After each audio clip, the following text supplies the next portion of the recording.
গেছি।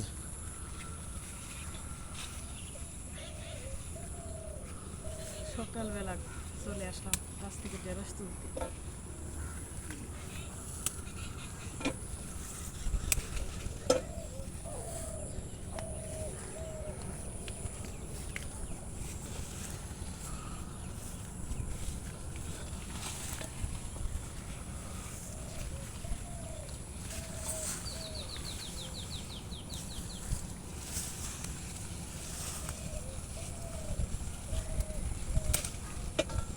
ওটা তোমার মায়ের খাওয়া, এটা কম হয় দক্ষিণটা একবারে। বেলপালা ছাড়ছে বড় বড় গাছ, তো বড় হয়েছে, কি হয়েছে বেশ পাতা বড় বড়। এই যে না, ওই যে না, এই যে একটা যার কারণে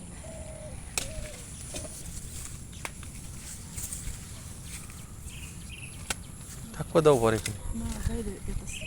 ভেঙে গেছে টুকাটা কাম করলা।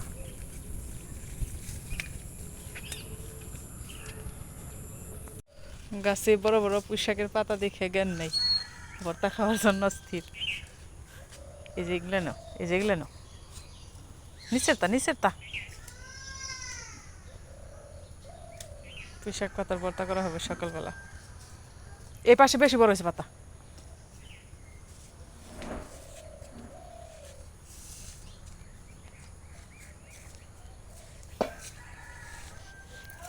নিচের তা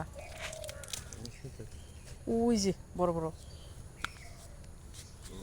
এই যে এই সাইডে পাতাটা না, ওটা না, এই যে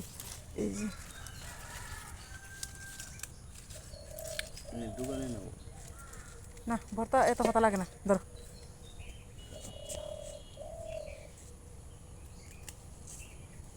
ওইভাবে ওইভাবে ওন থেকে পছন্দ করবো, অমনি ছিঁড়ে না। এই যে এই যে এই যে কটাত করে ছিঁড়াইব, ওই যে বটা সহ। তো বটিও নিয়ে আসো, হিটে দাও কাটলা না, ওই সেরিতে সুন্দর। আন্না লাগবো না, অনেক কিছু শুদ্ধ দিছি।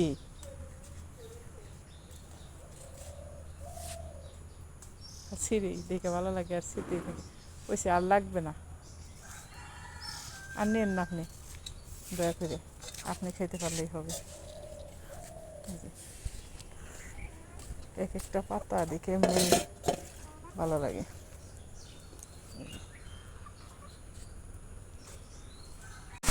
এখন বাজে বিকেল 6টা, আর 6টার সময় বৃষ্টি নামছে, জমছে বৃষ্টি, ফোঁটা পড়তেছে। আর ওই যে আমার মুরগিটা ওইখানে আছে, ওই যে বৃষ্টিতে ভিজা চুলার পরে দাঁড়িয়ে আছে। বাচ্চাগুলা ঘরে চলে গেছে।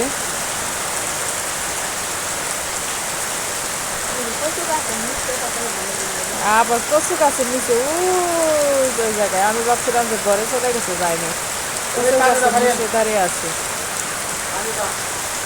কচু গাছের পাতা দিয়ে ছাতা বানাইছে, ভিজবে না। আর বৃষ্টি নামলে ভালোই লাগে, ঠান্ডা লাগে। আর রোদ উঠলে বেশি ফ্রেশ লাগে আমার কাছে। পিচ্ছিল কাদা বৃষ্টি নামলে হয়। বিকেলবেলার বৃষ্টিটা অনেক উপভোগ করতেছি, ভালো লাগতেছে।